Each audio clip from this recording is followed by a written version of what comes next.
တစ်ချက်ကြီးကို၄ယောက်မှတစ်ချက်ထိပွဲပေါ့နော်မင်းသားလို့ပါမထီး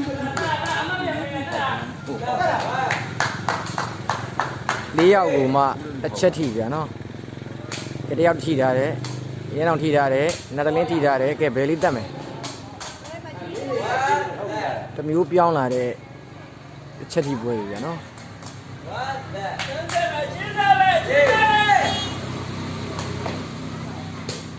ကဲ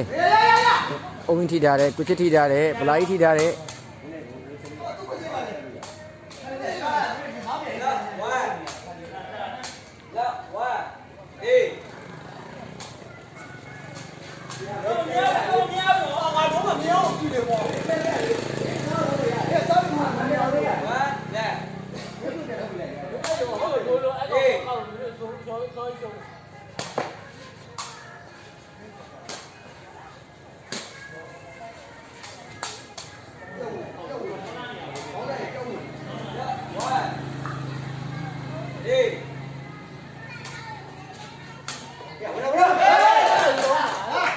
ကြောင်ရောက်ခံရမှာဗျာနော်အချက်တွေကတော့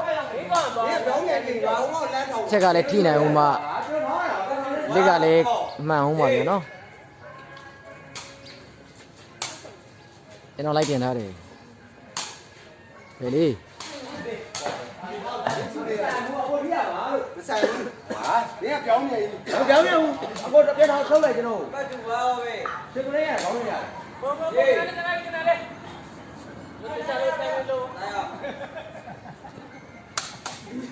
တောင်းရတာပြီလို့လားမဟုတ်လား